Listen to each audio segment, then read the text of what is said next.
সবাই তো দুনিয়া থেকে বিদায় নেব, কিন্তু বড় বড় কপাল হলো যে বান্দা আমলনামাটা ডান হাতে নিতে পারবে না, বাম হাতে যার আমলনামা হবে। খুব বিপদ, খুব বিপদ।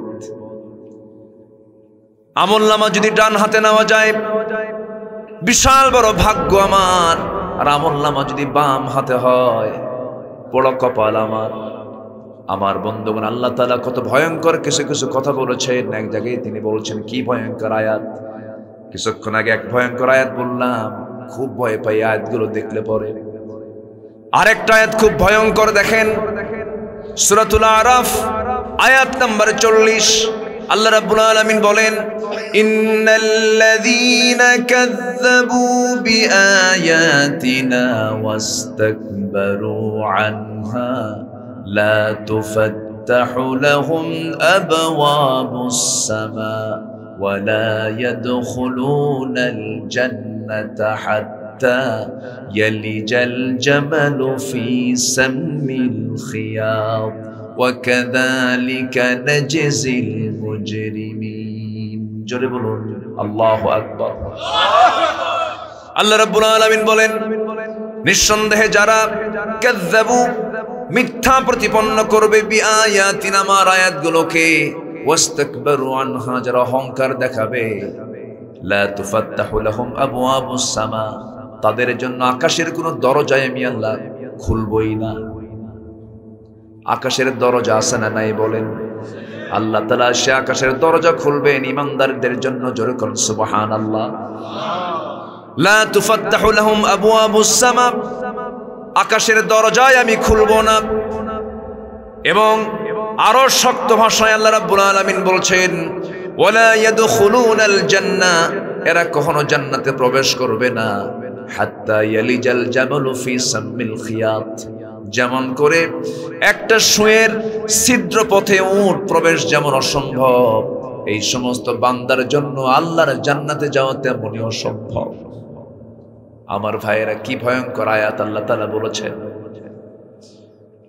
আল্লাহ তাআলা আবার বলছেন, বান্দারে তুই আমার জন্য যদি চোখের পানি ফেলে ফেলে কাঁদিস, আমি আমার আরশ আজিম থেকে প্রত্যেক রাত্রিতে আমি তোকে মাফ করার জন্য, আমি 7 আকাশের উপর থেকে আমি প্রথম আকাশে আসি আমি তোকে মাফ করার জন্য। জোরে বলুন সুবহানাল্লাহ। আকাশ কয়টা বলেন? আকাশ কয়টা? সাবআ সামাওয়াত। আকাশ কয়টা? 7টা। আমার আল্লাহ তাআলা আরশ আজিম কোথায় বলেন? 7 আকাশের উপরে। 12টা পার হয়ে যায়, 12টা বাজে, আল্লাহ তাআলা আমাকে আপনাকে মাফ করার জন্য ফিস সামাঈদ দুনিয়া দুনিয়ার আকাশে চলে আসেন আর বলেন, আলা মিন মুস্তাগফিরিন ফাগফির লা কোন ক্ষমা প্রার্থী আছে আমার কাছে ক্ষমা চাবে, আমি তাকে ক্ষমা করে দেব। জোরে বলুন সুবহানাল্লাহ। আল্লাহ নিজে আসেন অনেক দূর থেকে, আমার কাছাকাছি চলে আসেন, এই প্রথম আকাশে চলে আসেন। হয়তো আমার কাছে এই প্রথম আকাশটা অনেক দূর, শুধু দূর না অনেক দূর।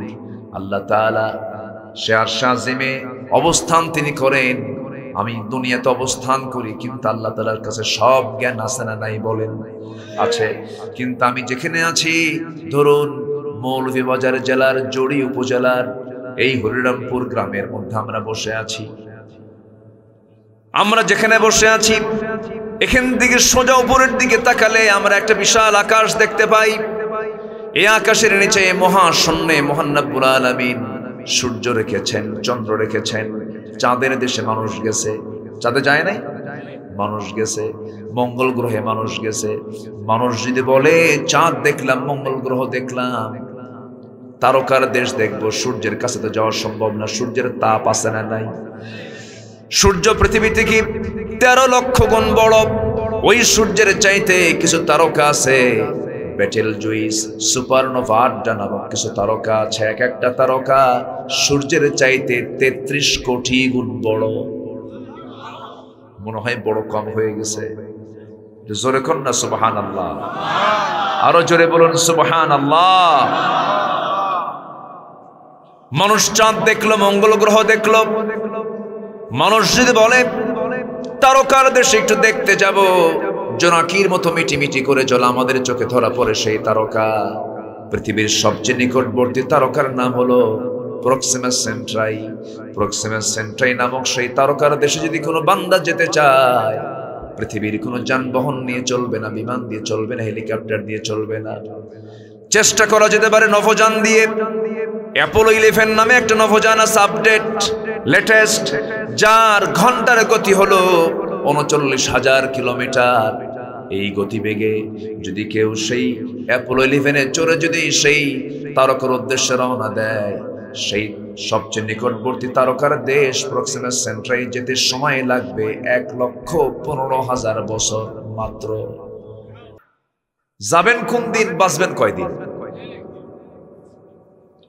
১,১৫,০০০ বছর শুধু সবচেয়ে নিকটবর্তী তারকার দেশে যেতে সময় লাগবে।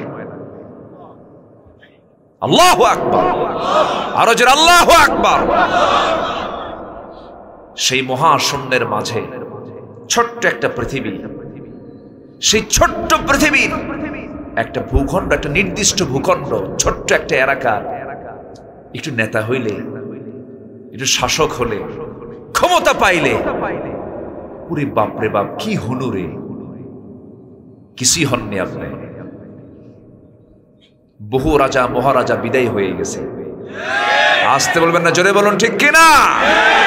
ফেরাউন আছে, নমরুদ আছে, হামান আছে, আবু জেহেলরা আছে। সম্মানিত ভাইয়েরা, অহংকার দেখানো যাবে না। সে আল্লাহ তাআলা বলছেন, বান্দা আমি তোকে মাফ করতে চাই, তুই আমার কাছে মাফ চা। তুই 3টা কাজ কর, আমি নিজে আমার দফতর থেকে, আমার অফিস থেকে আমি তোকে চারিত্রিক সনদ দিয়ে দেব। যেরকম সুবহানাল্লাহ, আমরা চারিত্রিক সনদ, সত্যবাদিতার সনদ আমরা কার কাছ থেকে নিতে চাই? আল্লাহর কাছ থেকে। আমার বন্ধুগণ, সূরাতুল হুজুরাত থেকে আমি তেলাওয়াত দিয়ে শুরু করেছি। প্রথম আয়াতে আল্লাহ রাব্বুল আলামিন 3টা কাজের কথা বলেছেন। 3টা কাজ যদি করো, আমার দফতর থেকে আমি তোমাকে সত্যবাদিতার সার্টিফিকেট দেব। এই সার্টিফিকেট তুমি যদি পেয়ে যাও, তুমি সোজা জান্নাত পেয়ে যাবে। জোরে বলি সুবহানাল্লাহ। কয়টা কাজ বলেন? আজকে আমরা 3টা কাজ শিখে যাব। জোরে বলি ইনশাআল্লাহ, আরো জোরে বলি ইনশাআল্লাহ।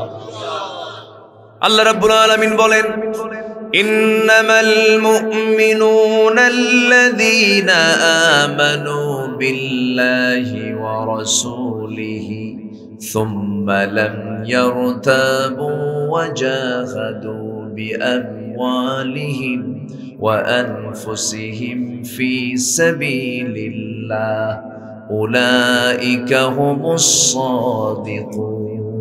জোরে বলুন আল্লাহু আকবার। প্রকৃত মুমিন কারা? প্রকৃত মুমিন কারা? কারা হতে পারে প্রকৃত মুমিন? আমার দেশে 18 কোটি মুসলমান বসবাস করে। এই 18 কোটি মুসলমান নামাজি বেশি না বেনামাজি বেশি? আসতে বলবেন, নামাজি বেশি না বেনামাজি বেশি? বিড়ি খাওয়া বেশি না বিড়ি ছাড়া বেশি? হ্যাঁ, বিড়ি খাওয়া বেশি। দাড়িওয়ালা বেশি না দাড়ি ছাড়া বেশি? হ্যাঁ, দাড়ি ছাড়াই বেশি। কোরআন পড়তে পারে বেশি না পড়তে পারে কম? কম। কোরআনটাও ভালো করে পড়তে পারে না, নামাজও পড়ে না, মুখের কোন সূরাতটাও ঠিক নাই। তাহলে আমরা মুসলমান 18 কোটি বসবাস করি বাংলার জমিনে। বেনামাজি বেশি, কোরআনটা পড়তে পারে না, নেশাক্রান্ত বেশি, বিড়ি খাওয়া লোক বেশি, মুখে দাড়িও নাই। কেমন চরিত্রের মুসলমান আমরা হলাম? আমার বন্ধুগণ, আল্লাহর কাছে যত অপরাধ আছে, এর মধ্যে সবচেয়ে বড় অপরাধ হলো নামাজ ছেড়ে দেওয়া। ঠিক কি না? বুকটা ফেটে যায় যদি প্রশ্ন করি, আমার দেশে মসজিদ বেশি না মুসল্লি বেশি? বলেন বলেন কি বেশি? এখন মসজিদই বেশি। এখানে মসজিদ, ওখানে মসজিদ, মহল্লায় মহল্লায় মসজিদ। রাগ করছে একজন, বলে রাগের ঠেলায় বলে আমার দাদার জায়গার মসজিদ। আরেকজনকে তোর দাদার জায়গায় মসজিদে নামাজই পড়বো না, আমার দাদার জায়গায় মসজিদ বানাবো। গ্রামের এক মাথায় মসজিদ, আরেক মাথায় মসজিদ, মাঝখানে মসজিদ, মুসল্লি নাই। ফজর নামাজ মুসল্লি শূন্য। ফজর নামাজে মাত্র 3 জন মুসল্লি মাঝে মাঝে খুঁজে পাওয়া যায়। 1 নাম্বার ইমাম, 2 নাম্বার মুয়াজ্জিন, 3 নাম্বার খাদেম। এই হলো মসজিদের মুসল্লির দশা। কিন্তু ইসলামী সমাজের বৈশিষ্ট্য হলো, বিশেষ করে একটা আদর্শের সমাজের বৈশিষ্ট্য হলো, আদর্শের সমাজের মসজিদগুলো বিশেষ করে জোহর হোক, আসর হোক, মাগরিব হোক, এশা হোক, সবচেয়ে বেশি মুসল্লি জমা হবে জমার চাইতে বেশি হলো ফজর নামাজে। ঠিক কিনা? জোহর মুনাফিকও পড়ে, আসর মুনাফিকও পড়ে, মাগরিব মুনাফিকও পড়ে, কিন্তু মুনাফিক ফজর নামাজ, এশার নামাজ পড়তে পারে না। তাহলে আল্লাহর কাছে সবচেয়ে বড় অপরাধ কি বলেন? বলেন বলেন, সবচেয়ে বড় অপরাধ কি? নামাজ। তাহলে আমার দেশের সবচেয়ে বড় অপরাধ কি হচ্ছে এখন বলেন? বলেন, নামাজ নাই। নামাজ যে নাই, আমার দেশের নেতৃত্ব দিচ্ছে কারা? অমুসলিম না মুসলিম? বলেন, কে কইছে অমুসলিম? আমার দেশ যারা চালাচ্ছে, আমার দেশের যারা নেতৃত্ব দিচ্ছে, যারা নেতা, তারা নামাজি। তারা কি অমুসলিম না মুসলিম? মুসলিম। তাহলে মুসলিম নেতৃত্ব চলছে, এত আইন পাশ হয়, এত কানুন পাশ হয়, যে নামাজ না পড়লে আল্লাহর কাছে সবচাইতে বড় অপরাধ। সেই নামাজ নিয়ে তো একটা দিন কেউ কিছু বলে না। যুবকরা শোনো, আজকের মাহফিলে যুবকরা বেশি আসছো। সেই নেতৃত্বের পিছনে দৌড়ায়ও না, যে নেতৃত্ব তোমাকে জাহান্নামের দিকে নিয়ে যাবে। যে নেতৃত্বে নামাজ নাই, যে নেতৃত্বে কোরআন নাই, সেই নেতৃত্বের মুখে আমরা জুতা মারি, থুতু মারি। রাজি আছেন কারা কারা? হাত উঁচু করে দেখান মুসলমান।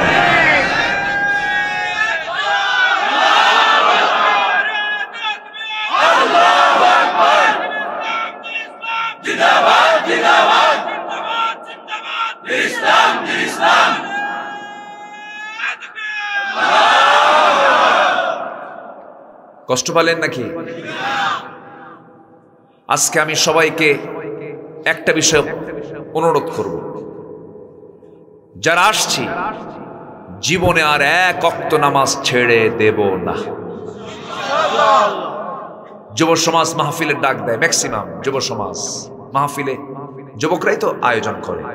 কোথাও কি দেখছেন মাহফিলের পোস্টারে বিশাল বুড়া সমাজ কর্তৃক আয়োজিত? দেখছেন কোথাও? যুবকরাই মাহফিলের জন্য চরম মেহনত করে, ফজর নামাজে খবর নেই। আমি কি ভুল বলতেছি? তাহলে আমি সবার কাছে কি এই দাবিটা করতে পারি না, আজকের থেকে আর জীবনে কেউ নামাজ ছাড়বো না? সবাই রাজি আছেন তো ইনশাআল্লাহ? আরো জোরে বলি ইনশাআল্লাহ। যদি এমন সিদ্ধান্ত যদি নেওয়া হয়, মাহফিল কবুল। আল্লাহ তুমি মাহফিলকে কবুল করো, জোরে বলি আমিন। ওই জায়গায় কি যেন মাছের বাজার দেখলাম, সংক্রান্তি। ও, আমার দেশের আবার দুর্গা পূজায় পুরো কি মুসলিম বেশি যায় না হিন্দু বেশি যায়?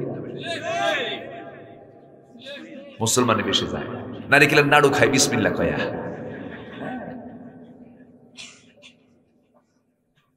কি বলি, বললি তো দোষী হয়ে যায়।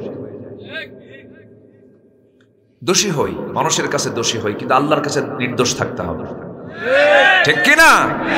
নির্দোষ থাকতে চাই কার কাছে? আল্লাহর কাছে। একটু মনোযোগ দিয়ে শোনেন, এটার একটি ইফেক্ট মনে হয় মাহফিলে পড়েছে। যাই হোক, যা আসছেন, ইন্নী দাউতু কওমি লাইলা ওয়া নাহারা। নূহ আলাইহিস সালাতু ওয়াস সালাম দিনে রাতে দাওয়াত দিয়েছেন কালিমার। 900 বছর ইসলাম কবুল করছে মাত্র 80+। কোনো সমস্যা নাই, আমরা আমাদের কাজ চালিয়ে যাব। আল্লাহ আমাদেরকে কবুল করুন, জোরে বলি আমিন। আরো জোরে আমিন। তাহলে আমাদের 1 নম্বর কাজ আমরা কি নিয়ে যাচ্ছি বলেন তো? বলেন, আজকের থেকে জীবনে কি আর নামাজ কারো কাজা হবে? বাদ যাবে? আল্লাহ কবুল করুন। কখন মরে যাব কোনো গ্যারান্টি নাই। যে কোনো মুহূর্তেই মারা যেতে পারে। আমার ভাইয়েরা, একটু কান খাড়া করেন। 3টা কাজ আমরা শিখে যাব আজকে। আল্লাহ তাআলার দফতর থেকে আমরা সার্টিফিকেট নিয়ে নেব। আল্লাহ রাব্বুল আলামিন বলছেন, প্রকৃত মুমিন তো তারাই যারা ঈমান আনবে 1 নাম্বার কার উপরে? আসতে বলবেন না, কার উপরে? আল্লাহকে বিশ্বাস করব আমরা দেখে না না দেখে। আল্লাহকে দেখা সম্ভব নয়। একজন পয়গম্বর আল্লাহকে দেখতে গিয়েও দেখতে পান নাই। আল্লাহর পয়গম্বর যদি আল্লাহকে না দেখতে পান, সাধারণ মানুষ আল্লাহকে দেখবে কেমনে? এই দুনিয়ায় আল্লাহকে দেখা সম্ভব নয়। তবে আল্লাহকে আমরা দেখব তৃপ্তি ভরে, হৃদয় জুড়িয়ে আমরা দেখব জান্নাতের ভিতরে। জোরে বলি ইনশাআল্লাহ। দুনিয়া আল্লাহকে দেখা সম্ভব নয়, কোনো ক্রমে সম্ভব নয়। দুঃখজনক হলো সত্য, আমার দেশের কিছু নাকি দরবারের পীররা নাকি আল্লাহকে দেখে। জোরে কোন নাউজুবিল্লাহ, জোরে বলেন নাউজুবিল্লাহ। আল্লাহকে দেখা সম্ভব নয়। আল্লাহর সৃষ্টি তো অনেক দেখা যায় না, যেরকম বিদ্যুৎ দেখা যায় না, বিদ্যুৎ দেখা যায় না। মোবাইল চলতেছে, মোবাইল আমরা কথা বলছি, কোনো তার নাই। কেমন করে কথার শব্দ তরঙ্গ কেমন করে মোবাইল আসতেছে, না দেখে বিশ্বাস করছি। মধ্যাকর্ষণ শক্তি আমরা না দেখে বিশ্বাস করছি। যে সৃষ্টির মধ্যে অনেক কিছু না দেখে বিশ্বাস করতে, বাতাস না দেখে বিশ্বাস করছি। সেই বাতাস, সেই মধ্যাকর্ষণ শক্তি, সেই ধার, সেই বিদ্যুৎ, এই দুনিয়ার সৃষ্টি যদি না দেখতে পাই, আমরা এই চক্ষু দিয়ে আমরা আল্লাহকে দেখবো কেমনে? আল্লাহকে এই দুনিয়াতে দেখা সম্ভব নয়। আল্লাহকে না দেখে বিশ্বাস করতে হবে। এরপরে শুধু আল্লাহকে মানলে হবে না, রাসূলকেও মানতে হবে, রাসূলকে মুহাব্বত করতে হবে।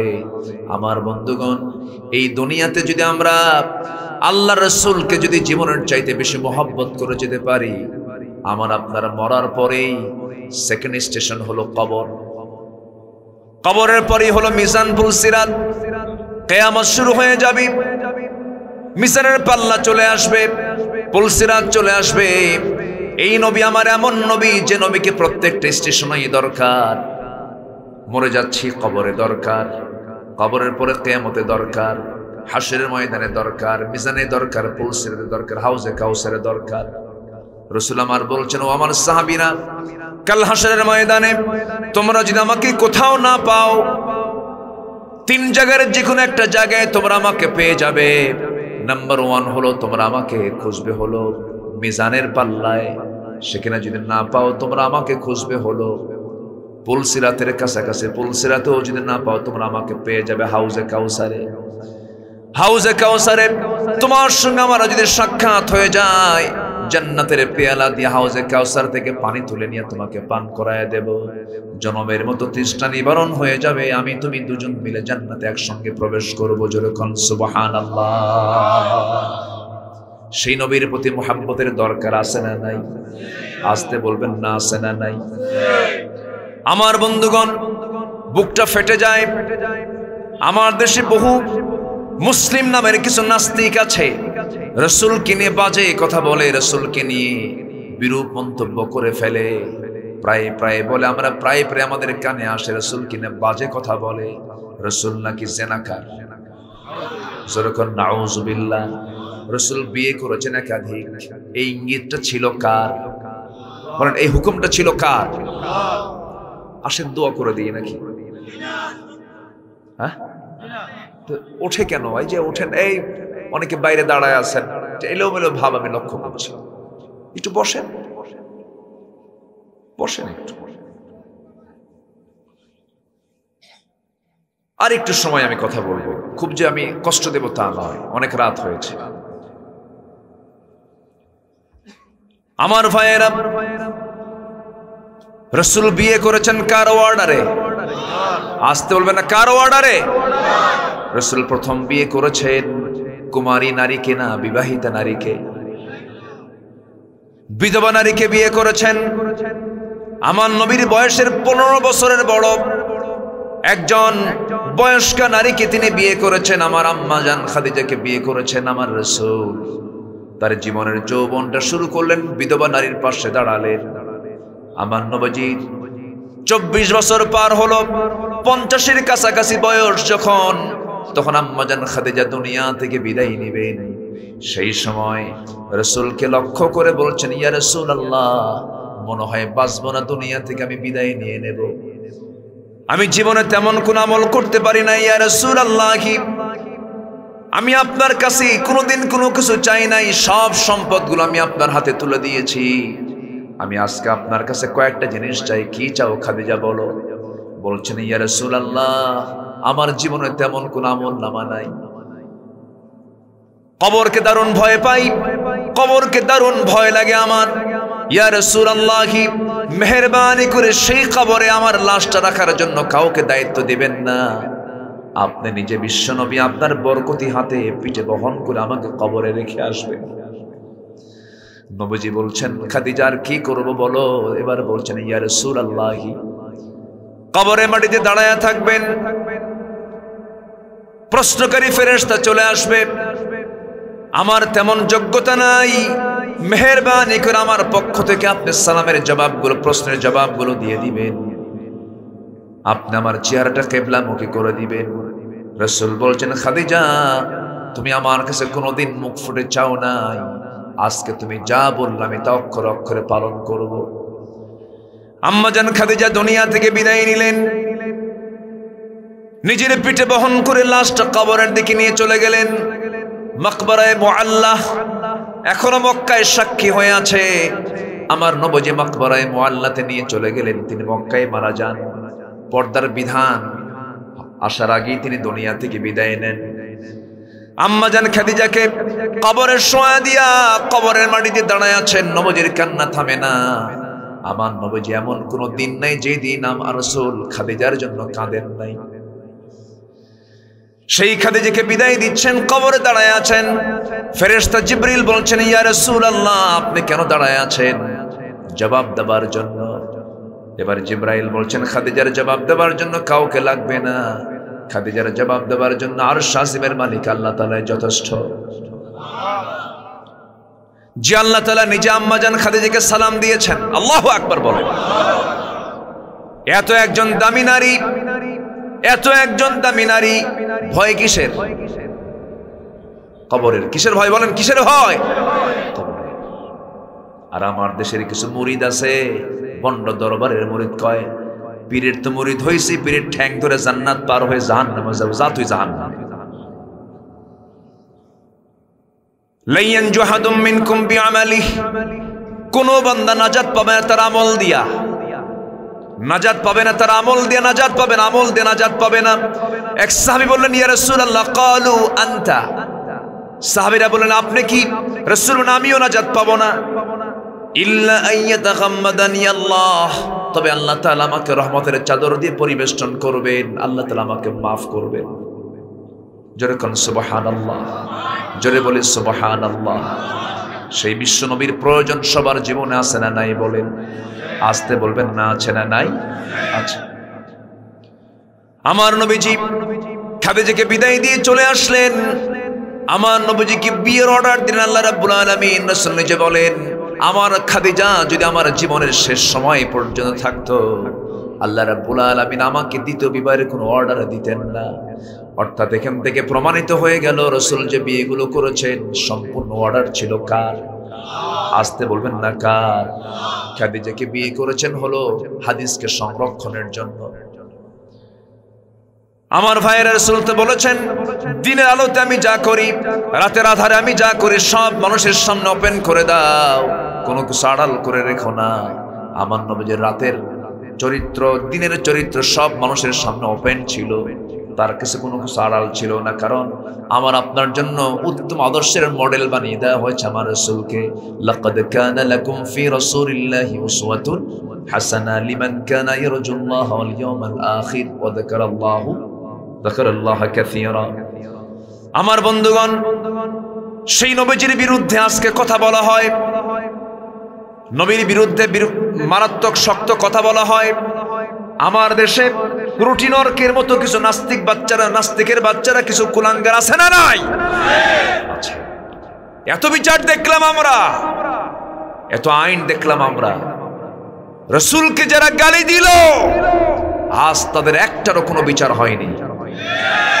এমন একদিন আসবে আমাদের সামনে, জোরে বলি ইনশাআল্লাহ। এমন একটা দিন আসতেছে সামনে, সামনের দিন কোরআনের দিন, সামনের দিন ইসলামের দিন। রাশিয়ার মঞ্চে মুসলমান বসে যাবে, রাশিয়ার মসনদে মুসলমান বসে যাবে। আজ থেকে 50 বছর পর গোটা পৃথিবীর মেজরিটি জনসংখ্যা হবে মুসলমান, মুসলমান, মুসলমান।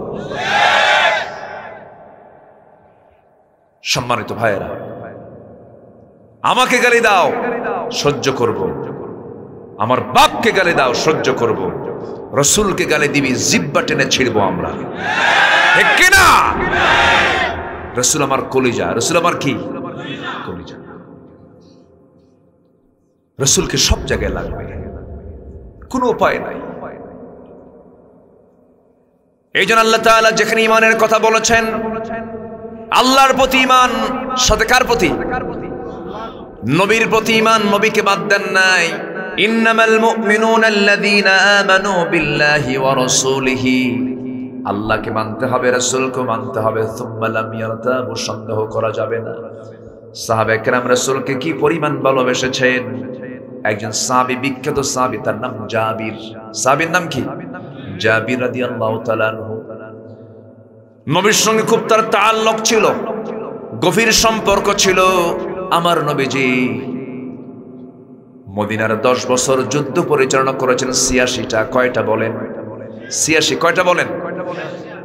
10 বছরে যদি 86টা যুদ্ধ পরিচালনা করা লাগে, নবীজির যায় নামাজের সময় বেশি কাটছে না ঘোড়া পিঠের সময় বেশি কাটছে? বলেন। যদি বছরে 8টা থেকে 9টা যদি যুদ্ধ পরিচালনা করতে হয়, যায় নামাজে বেশি না ঘোড়ার পিঠে বেশি? ঘোড়ার পিঠে বেশি। আমার নবীজির ব্যবহৃত তরবারিগুলো আজও সাক্ষী হয়ে আছে। আমার নবীজি মাথায় হেলমেট পরেছেন। নবীর দক্ষ তরবারির পরিচালনা ছিল তার। লোহার বর্ম, তিনি লৌহ বর্ম পড়েছেন। বর্ষা তিনি হাতে নিয়েছেন। অশ্বারোহী হয়েছেন মুহাম্মদ সাল্লাল্লাহু আলাইহি ওয়াসাল্লাম। আমার নবীজির সবচাইতে ঐতিহাসিক 3টা যুদ্ধের কথা সবচাইতে বেশি গুরুত্বপূর্ণ বদর, উহুদ, খন্দক। বদর, উহুদ, খন্দক।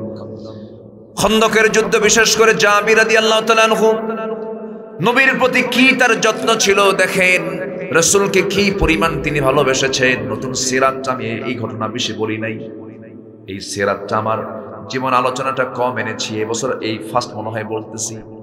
আমার বন্ধুগণ, জাবির রাদিয়াল্লাহু তাআলা আনহু লক্ষ্য করে দেখলেন খন্দকের প্রান্তরে আমার নবীজি পেটে পাথর বেঁধেছেন, কেউ দেখে নাই। নবীজি ক্ষুধার যন্ত্রণা সহ্য করতে না পেরে 10 বছরের সেটা যুদ্ধ পরিচালনা করতে গিয়ে অর্থ কি থাকার কথা না শেষ হয়ে যাওয়ার কথা? রাশিয়া এখন যুদ্ধ বিধ্বস্ত দেশ। অর্থনৈতিকভাবে কি রাশিয়া সমৃদ্ধ এখন? না। ইউক্রেন যুদ্ধ বিধ্বস্ত দেশ। আমার নবীজি মদিনায় এসে ছোট্ট একটা স্টেট গড়ে তুললেন, সেখানেও যুদ্ধ শুরু হয়ে গেছে। খাদিজার সম্পদ, সাহাবে কেরামের সব দেওয়া সম্পদগুলো যুদ্ধ করতে করতে শেষ হয়ে যাচ্ছে। খন্দকের পরীক্ষা খনন করার সময় আমার নবীজি সালমান ফার্সির পরামর্শ নিয়ে গোটা মদিনাকে সেভ করার জন্য বিশাল 3 মাইল লম্বা পরীক্ষা খনন করতে নিলেন। কোদাল মারলেন আমার নবীজি। রাসূল নিজে কোদাল মারতেছেন, নবীজি সবার আগে কোদাল মারতেছেন। কোদাল মারতে মারতে নবীজির কোমরটা পর্যন্ত কুঁচো হয়ে গিয়েছিল খন্দকে। ওই যে কোমরটা কুঁচো হয়ে গিয়েছিল, আমার নবীজি মৃত্যুর দিন পর্যন্ত আমার নবীজি কোমর সোজা করে দাঁড়াতে পারেন নাই। আমার নবীজি বাঁকা হয়ে হেঁটেছেন সারা বাকি জীবন। উহুদে দাঁত ভেঙেছে তার, বাকি জীবন তিনি দাঁত ছাড়া মুখে কথা বলেছেন। আল্লাহু আকবার বলেন। মিষ্টি খাওয়া সুন্নাত, চোখে সুরমা লাগানো সুন্নাত, জুব্বা পরা সুন্নাত, এরপর আর কি পাগড়ি পরা সুন্নাত, দাড়ি রাখা সুন্নাত। বিশ্বাস করছি, মানবো, সওয়াব আছে। সুরমা লাগানো সুন্নত আর মিষ্টি খাওয়া সুন্নত।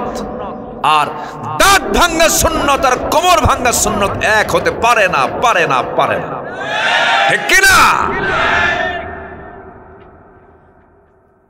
সেই খন্দকের পরীক্ষা খনন যখন করছিলেন, 4 দিন না খাওয়া। কয়দিন? 4 দিন।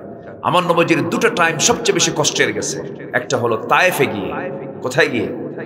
তায়েফ। 3 জায়গায়, তায়েফ, উহুদ এবং খন্দক। খুব কষ্ট হয়েছে আমার নবীজির। সবচেয়ে বেশি রক্ত ঝরেছে উহুদে এবং খন্দকে।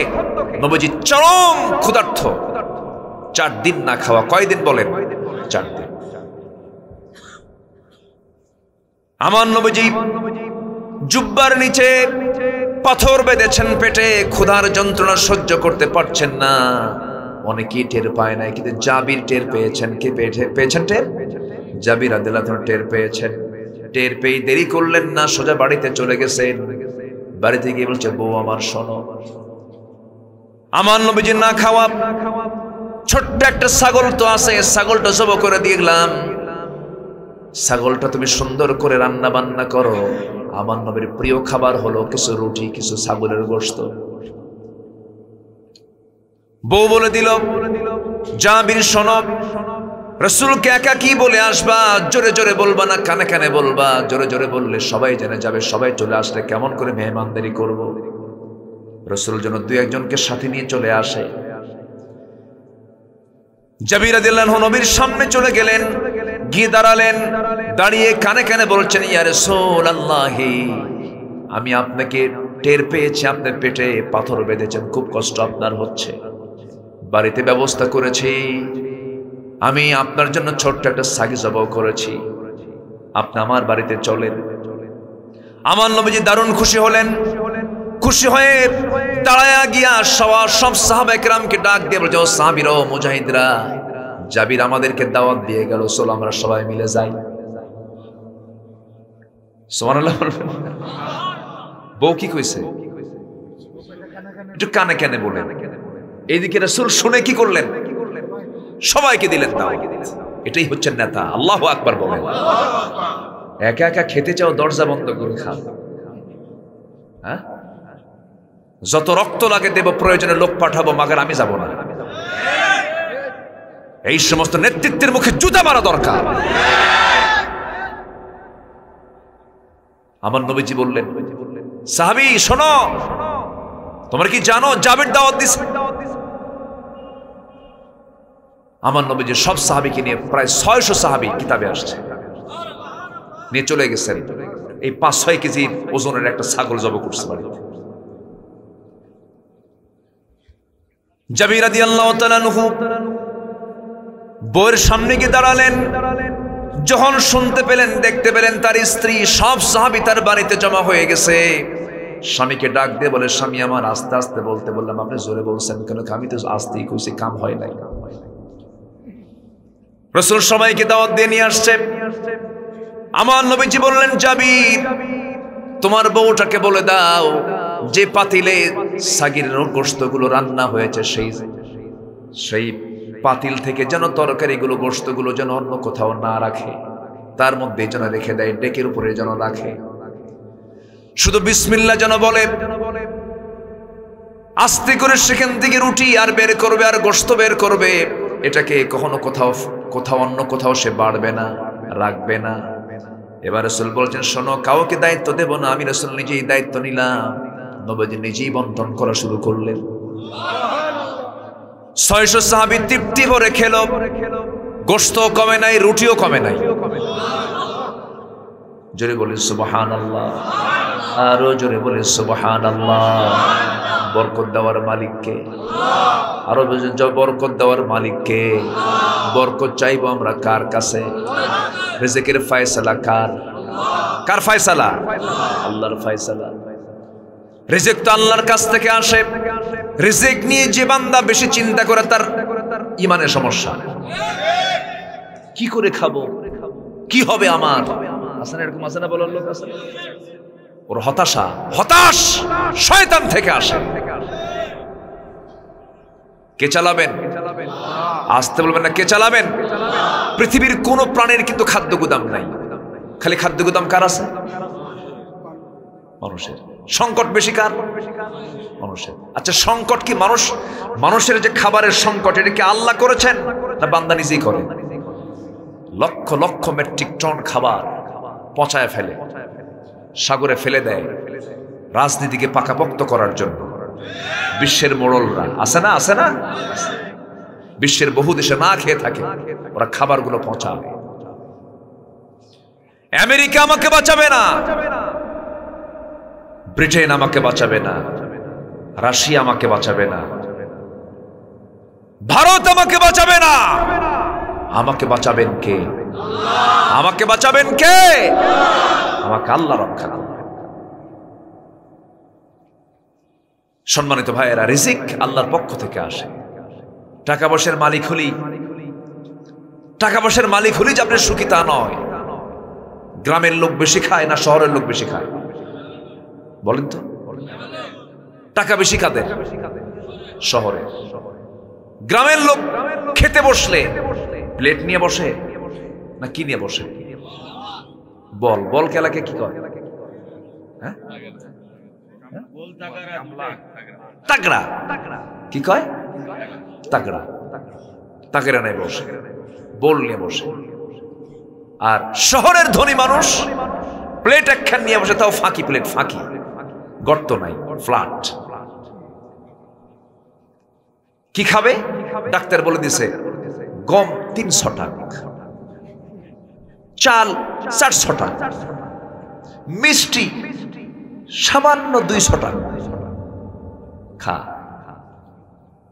1000 কোটি টাকার মালিক 100 টাকার গ্রামের মধ্যে থাকে, আর দিন এনে দিন খায় গ্রামের মানুষ। বল নিয়ে বসে 1 কেজি চাল খাওয়ার পরে কয় পেটের 1 কোনা ভরলে আরো কিছু দে। ঠিক কিনা? রিজিকের ফয়সালা কার? আল্লাহর কাছে চাবো আমরা। জোরে বলি ইনশাআল্লাহ, আর জোরে বলি ইনশাআল্লাহ। জাবির রাদিয়াল্লাহু তাআলা আনহু খুব খুশি হলেন, তৃপ্তি ভরে সময় খেয়ে গেল। এই জাবির রাদিয়াল্লাহু আনহুর সঙ্গে আমার নবীজির বিশেষ সম্পর্ক ছিল। বাবা কিছু ঋণ রেখে চলে যায়। সেই ঋণ দাতারা সব এসে জাবিরের সামনে এসে দাঁড়িয়ে বলে, তোমার বাবার ঋণগুলো তুমি শোধ করো। রাসূলকে বললেন, রাসূল বললেন, জাবির তোমার বাবার ঋণ শোধ করার দায়িত্ব তোমার, তবে আমি তোমার বাবার ঋণ শোধ করার জন্য আমি একটা ব্যবস্থা করে দিচ্ছি। তোমার খেজুর বাগানটা কোথায় আছে? খেজুর বাগানের মধ্যে খেজুর তেমন নাই। রাসূল শুধু একটা বাগানের মধ্যে এক দিক দিয়ে রওনা দিলেন, আরেক দিক দিয়ে বের হলেন, গোটা খেজুর বাগানটা খেজুর দিয়ে ভরে গেছে। যা ঋণ ছিল তা তো শোধ হয়েছে, আরো কিছু খেজুর রয়ে গেছে। আল্লাহু আকবার বলেন। বিশ্ব নবীর মতো মানুষ। আমার বন্ধুগণ, এই জাবির রাদিয়াল্লাহু তাআলা আনহু কোন একটা সফরে রাসূলের সঙ্গে যাচ্ছিলেন। বুড়া উট নিয়ে। কি উট নিয়ে? বুড়া উঠে তিনি চড়েছেন, উটটা চড়ে না। রাসূলকে বলছেন, হুজুর উট তো নড়ে না। আমার নবীজি কোলেন কি লাঠি দিয়ে একটা মারলেন ঘুতা, এমন এক ঘুতা মারলেন সব উটকে ফেলে জাবিরের উট গেছে সবার আগে। মদিনায় ফিরে আসার পর রাসূল বলছেন, জাবির উটটা বেচবা নাকি? কে বুড়া উট বেচলে তো ভালোই হয়। খুব খুশি হলেন তিনি। সেই বুড়া উটটা রাসূল কিনে নিলেন। রাসূল জাবিরকে খুব পছন্দ করতেন।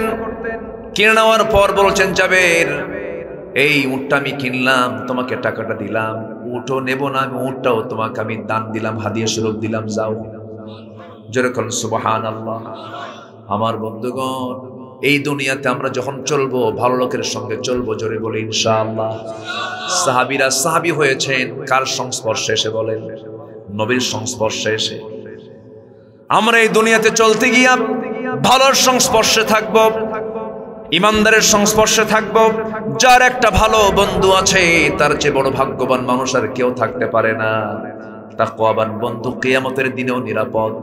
যদি কোনো বান্দা জান্নাত পেয়ে যায়, আল্লাহ এই সমস্ত বান্দাকে ডাক দিয়ে বলবেন, ও বান্দা তুই যে জান্নাতে যাচ্ছিস, তোর দুনিয়ার জীবনে তোর কোনো প্রিয় বন্ধু আছে নাকি দেখ। আজকে তুই শুধু একা যাবি না, তোর প্রিয় বন্ধুদেরকে নিয়েও তুই জান্নাতে চলে যাবি। জোরে কান সুবহানাল্লাহ। তাহলে বন্ধু বানাবো কি গাঁজাখোর রে? কারে বন্ধু বানাবো? যাকে দেখলে আল্লাহর কথা মনে হবে, যাকে দেখলে নবীর কথা মনে হবে, যাকে দেখলে আখিরাতের কথা মনে হবে, তারাই হবে আমাদের বন্ধু। ঠিক কি না? আল্লাহ কবুল করুন। জোরে বলি আমিন। তিনটা কাজ, কয়টা কাজ শিখে যাব আমরা? তিনটা কাজ। আমার বন্ধুগণ, এক নাম্বার হলো ঈমান। এক নাম্বার কি? ঈমানটাকে টিকে রাখতে হবে, ঈমানকে মজবুত করতে হবে। ঈমান আছে আমল নাই, কাম হবে না। আমল আছে ঈমান নাই, তাও কাম হবে না। ঈমানও লাগবে, আমলও লাগবে। ঈমানটা পাকাপোক্ত রাখতে হবে, যে কোনো মূল্যে ঈমানকে কখনো নষ্ট করা যাবে না। আমার দেশের বহু মানুষ আছে 300 টাকা হাতে পেলেই ঈমান বিক্রি করে ফেলে, আছে না? আছে। আপনি একজন চোররে আপনি সমর্থন দিলেন, চুরি করবে, সারা জীবন গুনাহ হবে আপনার আমল নামায়। রাস্তার টাকা মেরে খাবে, আপনার আমল নামায় গুনাহ হবে। ঠিক কি না? আমার বন্ধুগণ, নামাজ যেমন ইবাদত, কাউকে সমর্থন দাও ইবাদত। কোন কাজ ইবাদতের বাইরে নাই। আমার ভাইয়েরা, এই দুনিয়া ছেড়ে সবাই চলে যাব, ঈমানকে কখনো নষ্ট করব না। ঈমানটাকে টিকে রাখবো, সতের সঙ্গে থাকবো, ভালোর সঙ্গে আমরা থাকবো। আমার বন্ধুগণ, এই দুনিয়া থেকে অনেক আল্লাহর বান্দা দুনিয়া থেকে বিদায় নিয়েছেন, হাসতে হাসতে ফাঁসির মঞ্চে চলে গেছেন, কিন্তু বাতিল শক্তির কাছে মাথা নত করেন নাই। বড় ইমামের নাম হচ্ছে ইমামে আযম আবু হানিফা রাহমাতুল্লাহ আলাইহি। জেলখানায় তার মৃত্যু পর্যন্ত হয়েছে, বাতিল শক্তির কাছে মাথা নত করেন নাই। আমার দেশে এমন ইতিহাস আছে না নাই বলেন? 13 বছর, কোনো দোষ নাই, 13 বছর। কোরআনের পাখিটা 50 বছর খেদমত করে করে দুনিয়া থেকে বিদায় নিলেন। 13 বছর মানবতার জীবন যাপন করলেন, হাসি মুখে দুনিয়া থেকে বিদায় নিলেন। আমার বন্ধুগণ, এই দুনিয়াতে ওই জীবনটা আমরা গড়ব, গোটা দুনিয়ার মানুষ কাঁদবে, আর যে লোকটা মারা যাবে সেই লোকটা হেসে হেসে দুনিয়া থেকে বিদায় নেবে। আমি হেসে বিদায় নেব, দুনিয়াবাসী কাঁদবে আমার জন্য। এমন জীবন আমরা গড়ব। জোরে বলি ইনশাআল্লাহ, জোরে বলি ইনশাআল্লাহ। আমার বন্ধুগণ, কত সম্মান, কত যশ, কত খ্যাতি অনেকের জীবনে এসেছিল, কিন্তু তারা তা প্রত্যাখ্যান করেছেন। একজন নারীর কথা আমি প্রায় বলি, যে নারী ফেরাউনের ঘরে ছিলেন, কিন্তু ফেরাউনের ঘরে থাকলে হবে কি? ঈমানটা আছে না নাই বলেন? সেই মহিলার নাম কি বলেন? বলেন, সেই মহিলার নাম কি বলেন? আসিয়া। ফেরাউনের ঘরে থেকে ঈমানটা টিকে রাখলেন, আর আজকে মুসলমানের ঘরে থাকার পরেও মহিলা মার্কেট ছাড়ে না, আছে না নাই? জুড়িতে মহিলা মার্কেটে যায় কি যায় না? ভালো, খুব বেশি কি জুড়ি থেকে জোড়ায় জোড়ায় যায় না একা একা যায়? জোড়ায় জোড়ায়, তাহলে তো সমস্যা নেই। স্বামী বউ গেলে তো সমস্যা নেই। হ্যাঁ, কে কে যায়? ও, স্বামী বিদেশ।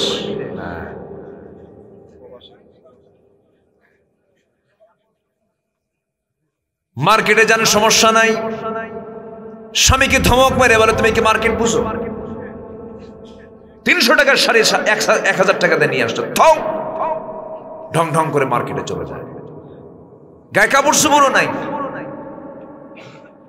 চলে গেছে দোকানদারের সামনে গিয়ে, চুল টুল ছেড়ে দিয়ে দোকানদারের সামনে গিয়ে ঠ্যাঙের উপর ঠ্যাং তুলে দিয়া, লিপস্টিক লাগায়, আশকারা মাস্কারা লাগায়া, সেন্ট একখান চোটের সেন্ট ইউজ করে দোকানদারের সামনে গিয়ে মুস্কি হাসি মেরে বলে, ভাইয়া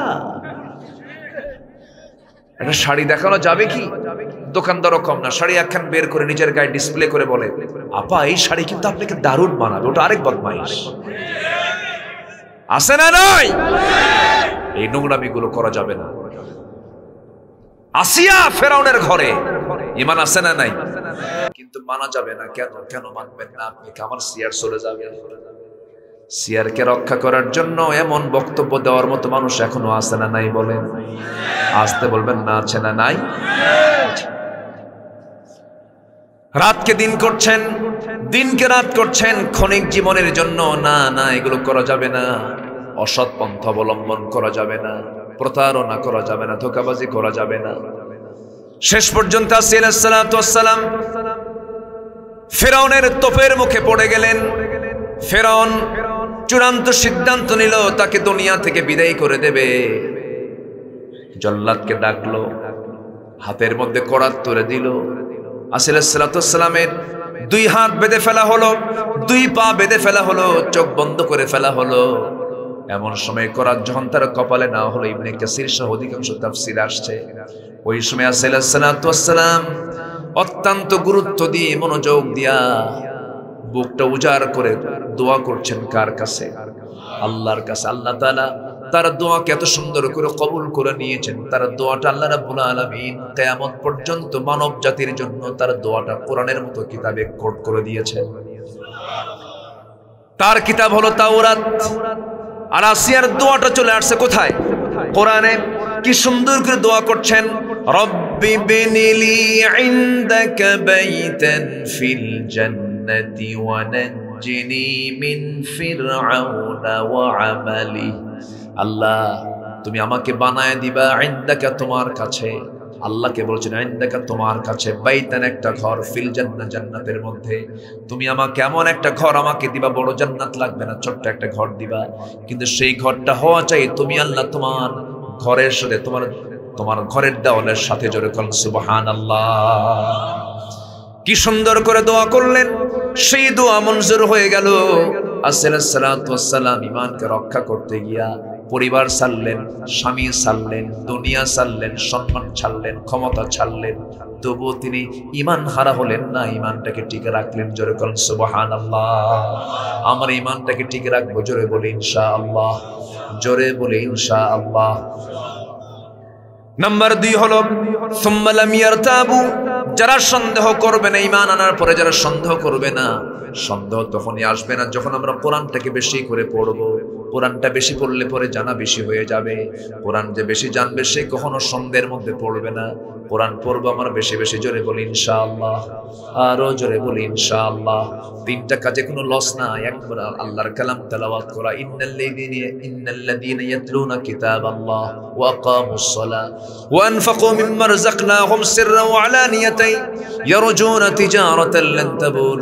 3টা কাজ যারা করবে তাদের কখনোই লস নাই। আল্লাহর কালাম তেলাওয়াত করা, নামাজ কায়েমের সংগ্রাম করা, আল্লাহর পথে গোপনে প্রকাশ্যে দান করলে সেই ব্যবসায় কোনো লস নাই। কার কথা? আসতে বলবেন না, কার কথা? আল্লাহর কথা। সুম্মা লাম ইয়াতাবু, যারা সন্দেহ করবে না। নাম্বার 3 হলো ওয়াজাহাদু বিআমওয়ালিহিম ওয়া আনফুসিহিম ফি সাবিলিল্লাহ উলাইকা হুমুস সাদিকুন। নাম্বার 3 হলো যারা জিহাদ করবে। কার পথে? আসতে বলবেন না, কার পথে? জিহাদ করবে মাল দিয়ে, জান দিয়ে। আল্লাহ রাব্বুল আলামিন বলছেন এই 3টা কাজ করবে তুমি, আমার দফতর থেকে আমি তোমাকে সত্যবাদীর সার্টিফিকেট দিয়ে দেব। জোরে বলি সুবহানাল্লাহ। আল্লাহ এই 3টি কাজ আমল করার তৌফিক তুমি সবাইকে দিয়ে দাও। জোরে বলি আল্লাহুম্মা আমিন। আল্লাহকে বেশি করে ভালোবাসার তৌফিক দিয়ে দাও। নামাজ আমরা ছাড়বো না, জোরে বলি ইনশাআল্লাহ, আরো জোরে বলি ইনশাআল্লাহ, আরো জোরে বলি ইনশাআল্লাহ। 12টার গোড়ায় আমরা পৌঁছে গেছি। যতটুকু হয়েছে আমরা বলে ফেলি আলহামদুলিল্লাহ, জোরে বলি আলহামদুলিল্লাহ। এই জুড়িতে আমি এসেছি আরো 10-12 বছর আগে। প্রথম এসেছি কাঁঠালতলিতে আজ থেকে 19 বছর আগে। 19 বছর। এই জনপদ আমার চেনা জনপদ। বহুবার এসেছি, আপনাদের এই জান্নাতি মুখগুলো দেখতে পেয়েছি, বারবার দেখি। আলহামদুলিল্লাহ। আল্লাহ যেন এই সম্পর্কের যার জোড়াটা যেন আল্লাহ তাআলা একদম হাসরের আরশ আজিমের ছায়া পর্যন্ত যেন নিয়ে নেন। জোরে বলি আল্লাহুম্মা আমিন।